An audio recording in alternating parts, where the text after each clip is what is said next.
Evening.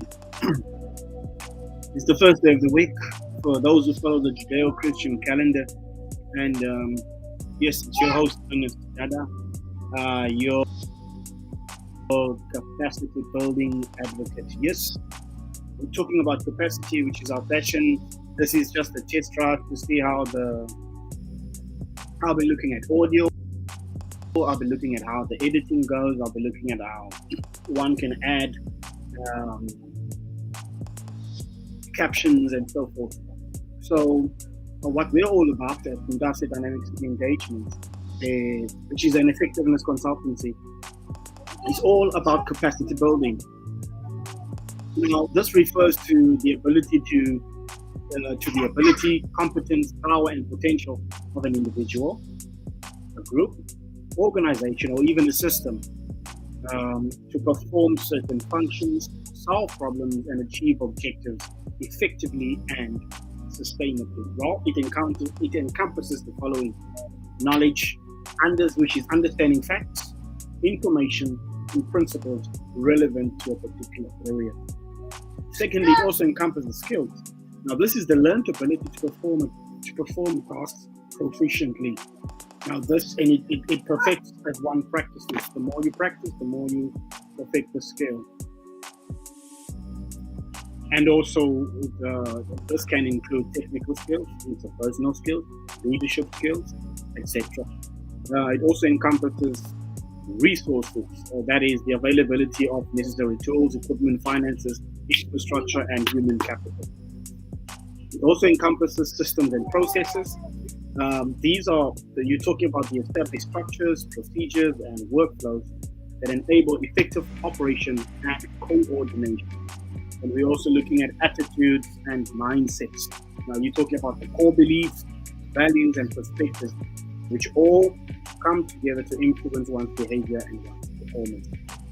It also encompasses relationships and networks. Here you are really talking about connections and collaborations with others that can provide support, resources, and opportunities as well.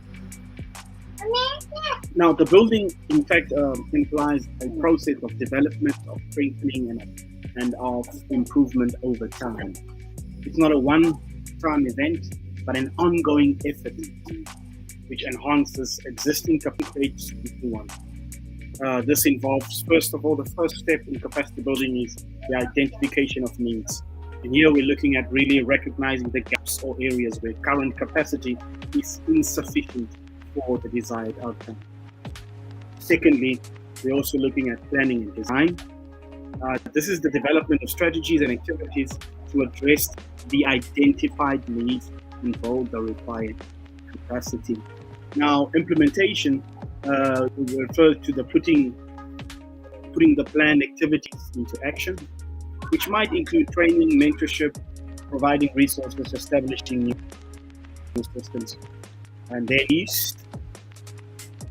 monitoring and evaluation, and really tracking the progress, assessing the effectiveness of capacity building efforts, and making necessary adjustments. Now, sustainability would be the last point, and here you really just want to ensure that the capacities that have been built endure, and that they can be maintained and further developed independently. So in essence, then, what we are saying is that capacity building is the intentional and sustained effort to develop and strengthen the abilities of individuals, groups, and organizations, or even systems, to perform effectively and to achieve goals. And let us see how this works out. This is Ernest, your capacity building advocate, and let's do our best to build capacity. Thanks. I'm out.